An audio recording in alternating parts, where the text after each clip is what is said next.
মোল্লা বাড়ির বউ মিঠি মিষ্টি খেতে খুব ভালোবাসতো, কিন্তু সংসারে অভাব থাকার কারণে তার মিষ্টি খাওয়ার সুযোগ খুব কমই হতো। আজ আসার সময় পারলে একটা মিষ্টি হলেও নিয়ে এসো আমার জন্য। কতদিন হয়ে গেল মিষ্টি খাই না। যেখানে 3 বেলা ভাত তরকারি জোগাড় করতে হিমশিম খেতে হয়, সেখানে মিষ্টির আশা করা তো বিলাসিতা ছাড়া আর কিছু না। দেখি, তাও চেষ্টা করব। এই তো আমার মনের মতো একটা কথা বলেছ। তুমি অনেক ভালো। থাক থাক, আর বলতে হবে না, আমি কাজে গেলাম।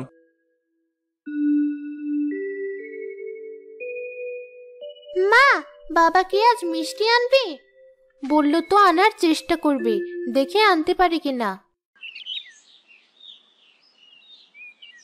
ওখানে এত মানুষের ভিড় কিসের? কি করছে সবাই?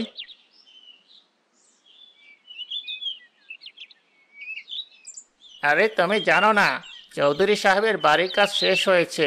এই উপলক্ষে তিনি সবাইকে মিষ্টি খাওয়াচ্ছেন। সত্যি? আমি গেলে আমাকেও কি মিষ্টি দিবেন চৌধুরী সাহেব? কেন দিবে না? তবে তুমি তাড়াতাড়ি যাও, নয়তো মিষ্টি শেষ হয়ে গেলে পরে আর পাবে না। ঠিক আছে ঠিক আছে, আমি এখনই যাচ্ছি। সবুজ অনেক ভিড় ঠেলে ঠেলে দুটো মিষ্টি নিয়ে আসে। একটু পরে সব মিষ্টি শেষ হয়ে যায়। মিষ্টি সব শেষ, যে যার মতো বাড়ি চলে যান, দাঁড়িয়ে থেকে লাভ নেই। এতক্ষণ দাঁড়িয়ে থাকার পরও একটা মিষ্টি পেলাম না, শুধু শুধু সময় নষ্ট। কপালে না থাকলে কি কিছু করার আছে? চল চলে যাই। কই তরু, তরুর মা, তোমরা সবাই কোথায়? দেখো তোমাদের জন্য কি নিয়ে এসেছি। কি হলো, এত ডাকাডাকি করছো কেন? আজ অবেলায় চলে এলি যে, কাজ শেষ? না, আগে দেখো তো আমার হাতে কি। মিষ্টি? তবে দেখতে তো কোনো সাধারণ মিষ্টি মনে হচ্ছে না, বেশ দামি মনে হচ্ছে। হ্যাঁ, চৌধুরী সাহেব আজ তার নতুন বাড়ি বানানো কাজ শেষ হওয়ার খুশিতে সবাইকে মিষ্টি খাইয়েছেন। আজ আমাদের কপালটাই ভালো। তুমিও মিষ্টি খেতে চাইলে, আর সৃষ্টিকর্তাও আমাদের বিনামূল্যে মিষ্টি খাওয়ানোর ব্যবস্থা করে দিলেন। বাবা, তুমি মিষ্টি এনেছো? হ্যাঁ মা, এই নাও, তোমার জন্য একটা মিষ্টি, আর তোমার মায়ের জন্য একটা। তুমি খাবে না? না, মিষ্টি খেতে ভালো লাগে না আমার। তোমরা খাও, আমি কাজে গেলাম। ঠিক আছে। মা, মিষ্টির ঝোল গড়িয়ে গড়িয়ে আমার গায়ে পড়ছে। কি যে করিস না, ভেতর থেকে একটা বাটি নিয়ে আয় জলদি।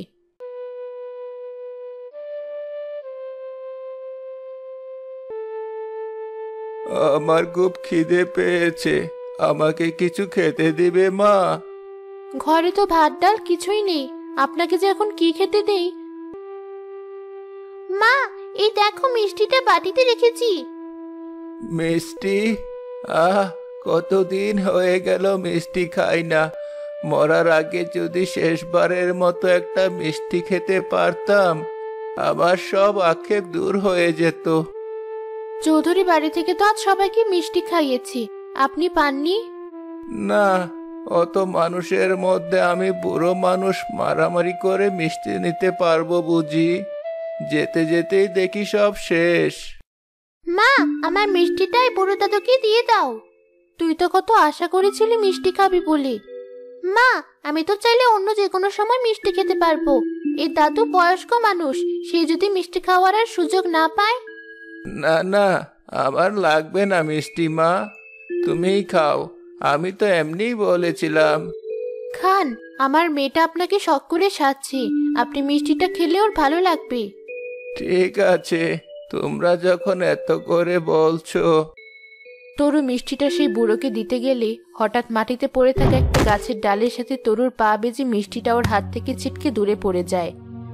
তরু, ব্যথা পাসনি তো? তুমি ঠিক আছো? আমি তো ঠিক আছি, কিন্তু মিষ্টিটা যে আমার হাত থেকে ছিটকে কোথায় গিয়ে পড়লো দেখতে পাচ্ছি না। থাক, ওই মিষ্টি আর তোকে খুঁজতে হবে না, এমনিতেও ওই মিষ্টি ময়লা হয়ে গেছে, খাওয়া যাবে না আর। বুড়ো দাদু কি মিষ্টি খাবে না তাহলে? খাবে না কেন? আমার মিষ্টিটা কিসের জন্য আছে তাহলে? এই নিন, আপনি আমার মিষ্টিটা নিন। তা কি করে হয়? তোমরা দুজনের মধ্যে একজনও মিষ্টি খেতে পারবে না? আমার মতো এক অচেনা বুড়োর জন্য? বিধাতাই মিষ্টি আপনার নামেই লিখে রেখেছিল, আমাদের ভাগ্যে নেই, তাই আমরা এই মিষ্টি দুটো খেতে পারিনি। আপনি কোনো সংকোচ বোধ না করে মিষ্টিটা খেয়ে নিন, তাহলে আমাদের দুজনেরই ভালো লাগবে। উপরওয়ালা তোমাদের মঙ্গল করুন। আজ তোমরা নিজেরা না খেয়ে আমাকে যে একটা মিষ্টি খাওয়ালে, এর বদলে তিনি যেন তোমাদেরকে 1000টা মিষ্টি খাওয়ার সুযোগ করে দিন।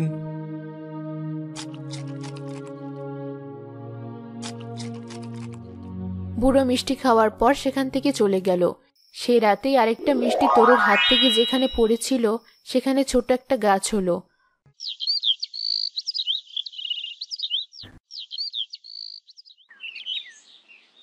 সকাল হয়ে গেছে তুরু, ঘুম থেকে উঠ তাড়াতাড়ি, মুরগিগুলো ছেড়ে দি। আসছি মা। আমি উঠোনটা ঝাড় দিয়ে নিচ্ছি, বেশি দেরি করিস না।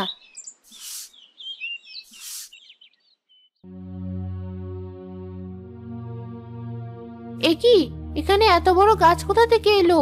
তরু, তরুর বাবা, দেখে যাও এখানে কি।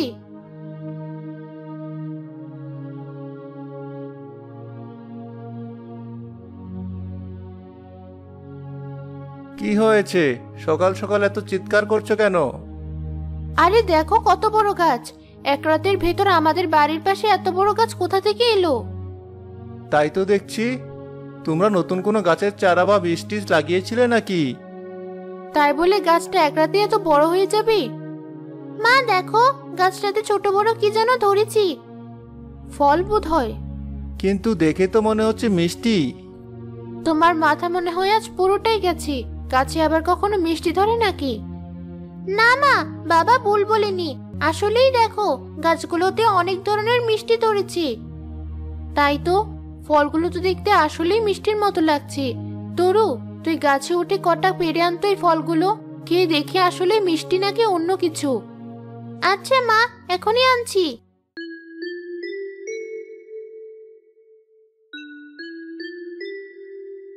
এনেছিস? আমাকেও দে দেখি একটা, খেতে কেমন।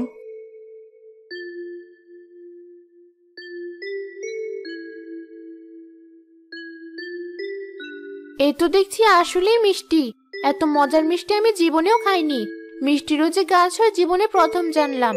এই গাছ কোথা থেকে এলো, কিভাবে এলো, কিছুই বুঝতে পারছি না। মা, আমার মনে হয় ওই বুড়ো দাদুটাই কিছু করেছে। সে আমাদেরকে বলে গিয়েছিল আমরা নিজেরা মিষ্টি না খেয়ে তাকে খাইয়েছি বলে যেন এমন হাজার হাজার মিষ্টি খেতে পারি আমরা। আমার আনা কালকের মিষ্টি দুটো তোমরা খাওনি? না, এক অসহায় বুড়ো আমাদের কাছে মিষ্টি খেতে চেয়েছিল বলে তাকে দিয়ে দিয়েছি, আর তার পুরস্কার হিসেবে এই মিষ্টির গাছটা পেয়েছি আমরা। মা, আমার আরো মিষ্টি খেতে মন চাইছি। যা, আরো বেশি করে কটা মিষ্টি পেরে নিয়ে আয়। আচ্ছা।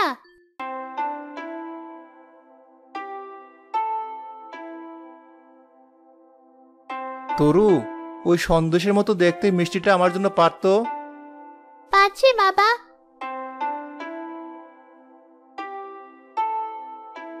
পুরো এক ডিশ ভরে গেছে মিষ্টি দিয়ে, তবুও গাছে বিভিন্ন ধরনের মিষ্টি কমার কোনো নামই নেই। মা, আমি একটা বুদ্ধি বের করেছি। গ্রামের অনেক মানুষই আমাদের মতো টাকার অভাবে মিষ্টি খেতে পারে না। অল্প দামের মধ্যে আমরা যদি তাদের মাঝে মিষ্টিগুলো বিক্রি করি তাহলে কেমন হবে? খুবই ভালো হবে। তোর বাবাকেও আর প্রতিদিন এত খাটনি খাটতে হবে না সামান্য কটা টাকার জন্য। আর এই গাছের মিষ্টির যে স্বাদ, আমার মতো যারা মিষ্টি খেতে পছন্দ করে না তারাও খাওয়ার জন্য পাগল হয়ে যাবে। আমি কাল থেকে মিষ্টিগুলো বিক্রি শুরু করার ব্যবস্থা করব। তা না হয় করো, কিন্তু আগে সামনে যে মিষ্টিগুলো পড়ে আছে সেগুলো তো খাওয়ার ব্যবস্থা করো। এগুলো শেষ করা কোনো ব্যাপার না। তরু, তুই তৈরি তোর বাবার সাথে মিষ্টি খাওয়ার প্রতিযোগিতায় নামার জন্য? হ্যাঁ বাবা, তৈরি।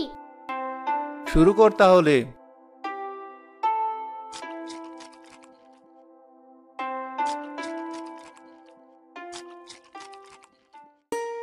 সবুজ পরদিন বাজারে একটা দোকান দিয়ে কম দামে মিষ্টি বিক্রি করা শুরু করলো। মানুষের ভিড়ে তার মিষ্টি কম পড়ে গেল। দিন দিন তার বিক্রি বেড়েই চলল, আর গ্রামের বড় মিষ্টি দোকানের ব্যবসায় ধস নামলো।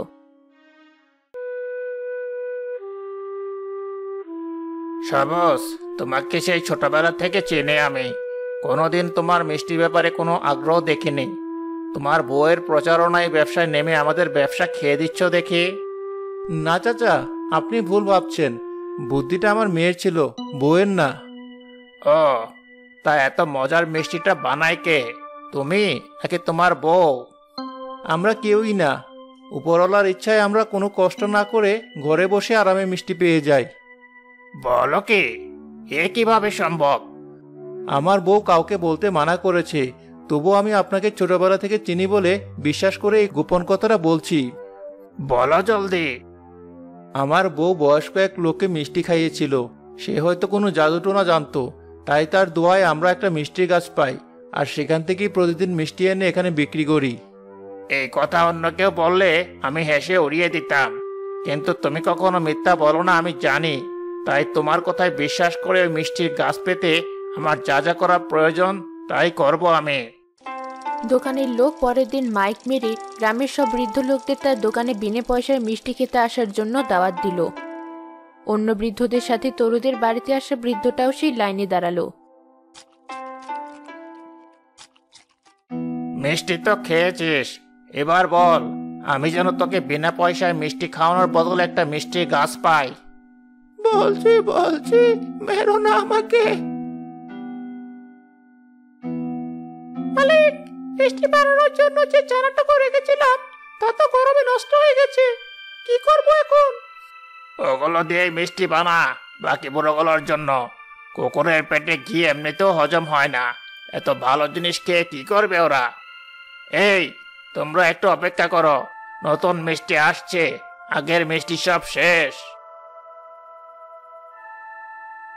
আবার মিষ্টি দেওয়া শুরু হলে সেই বুড়োর পালা এলো। দোকানি বুড়োকে মিষ্টি দিয়ে দোয়া করতে বলল।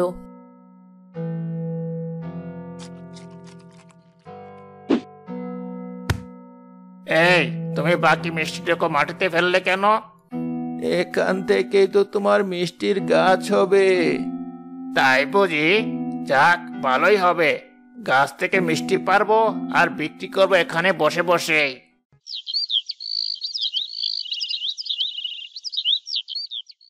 পরদিন দোকানের সামনেও একটা মিষ্টির গাছ হলো। দোকানে খুশি হয়ে সে গাছ থেকে মিষ্টি পেড়ে মিষ্টি বিক্রি করার জন্য বসলো। অল্প দামে সুস্বাদু মিষ্টি নিয়ে যাও সবাই। আমাকে একটা মিষ্টি দিন তো, খেয়ে দেখি কেমন। এই নাও। এ কি, এই মিষ্টিটা এমন গন্ধ করছে কেন? নষ্ট হয়ে গেছে মনে হয়।